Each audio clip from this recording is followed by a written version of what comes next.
Is it our fault, the players, that Star Wars The Old Republic doesn't get better updates? What the hell did you just say? Well, no. But there is a point to this, so bear with me. Well, we're waiting. So I was strolling through my feed earlier and saw that Boomy had uploaded another video with a rather interesting title. I'm sure you even looked at the title of this video and thought to yourself, are you sure about that? Well, in my good friend Boomy's video, he raises a rather curious perspective, which in essence would be, Star Wars The Old Republic updates would be better if more people played the player test server. Now before you rage type or get super mad at this notion, please give his video a watch and listen to his thoughts first. Now obviously, I found the topic interesting enough to make a whole video on it, so here is what I think. I think the idea that this game would be better if more people reviewed the player test server is a pretty logical assumption. I mean, the method is tried and tested throughout the history of gaming. It just works. It just works. But does that mean, because so many people have abandoned the game and joining the player test server, that the result is now content updates that are focused toward a very niche part of the player base? I think the answer to this could be yes. For anyone who isn't following what I'm saying, the basic premise is this. Many years ago, when the game had more players who joined the player test server, the devs were receiving feedback from all types of players who are into all the different flavors this game has to offer, whether it be story, multiplayer, PvP, and so on.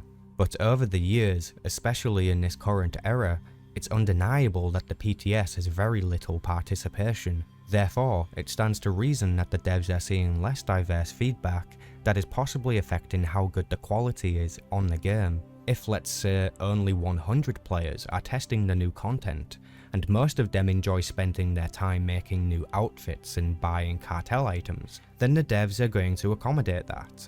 Whereas, if 5,000 people tested the new content, the devs would see feedback from all avenues of the game, which would be vital to the overall player base on the live server.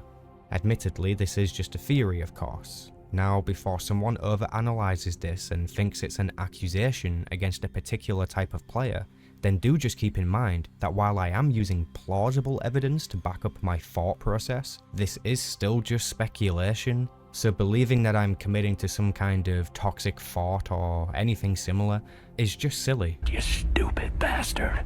I'm certainly not saying the players have caused any issues with the game, but the actual lack of testing could be a cause for concern from a community standpoint. What do I mean by that, a community standpoint? Well, effectively, there isn't much the devs can do to get more people on the test server.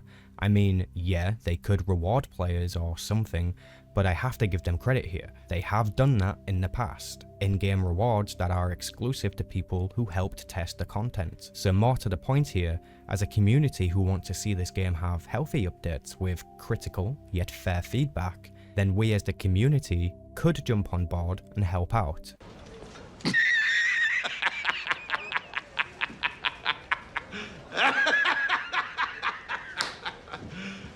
You serious? Look, I already know that many people, many people, have given up on this game and no longer even bother to log in. There are going to be many of you right now, commenting as I speak, saying that we should all just give up and stop expecting a miracle to happen. He's out of line, but he's right. I can't convince you to do something you don't want to do. I mean, my one and only job here is to bring you new videos on Star Wars The Old Republic when relevant. What you do with the information is completely up to you. If you are done, you gave up and you moved on, that's okay. But I do hope to see you around in the comments still. However, if you're willing to give this a shot, if you are prepared to offer one more chance and help this game improve, then I call you to action. Finally, we have returned. The next big update for Star Wars The Old Republic will be 7.6, and its content will be on the test server. Join me this November and we shall see for ourselves what can be done.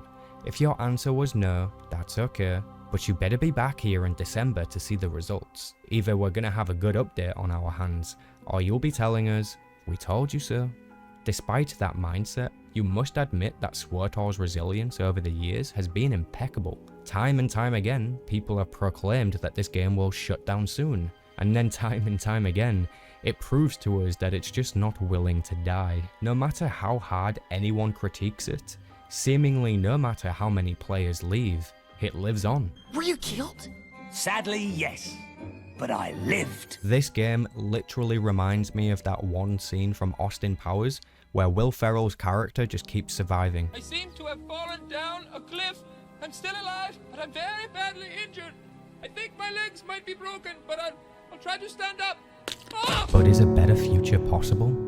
Can we unite and help the devs create a more polished experience? And what about the droid attack on the Wookiees? And wrong script. I mean, all we can do is try, right? If you're willing to join me, then please let me know in the comments, or better yet, join my Discord server where I'm able to better organize events. Link in the description. I'm pretty sure the player test server will be opening up in November. I will be playing Empire faction only, so if you play on the Republic faction, please delete your account. If there was one thing the devs could do to help the community out with this, it is to make the PTS more accessible. Right now, you need to be a subscriber to be able to play the test server, and I can't help but think that if they made it free, not only would you get more feedback, but you would also inspire more subscribers who want to play on the live servers. I know there are some limits and caveats to this, such as free-to-play players don't have access to the expansions and such, which is fair enough. But what about the preferred status players? Do we not matter? I've spent thousands on this game probably, but I'm not allowed to test new content unless I pay you again? Come on, don't bullshit me. Bullshit. Bullshit. Bullshit. Bullshit. Bullshit. Furthermore, non-subscribers still cannot post on the official forum for the game. They took it! That was today! Today! Again, why can't preferred status players use the forum? Furthermore, even when preferred status, you are limited on how often you can speak in-game via general chat. It's insane. These are 3 small changes that would have a huge impact in a very positive way. If you don't silence players, turns out they won't be silent. If you allow more players in, more feedback will follow, and more polished content will be inspired. That better represents the overall player base. Let's make the galaxy great again. Before I sign off, this would be my final opinion on the matter for anyone who's wondering. The be-all end-all is that the devs and the devs alone are responsible for what type of content comes to this game, and in no world do I think that we, the players, are at fault in any way. That being said, I completely agree that as a community, we can help them to do better. Thanks for listening, and may the Force be with you.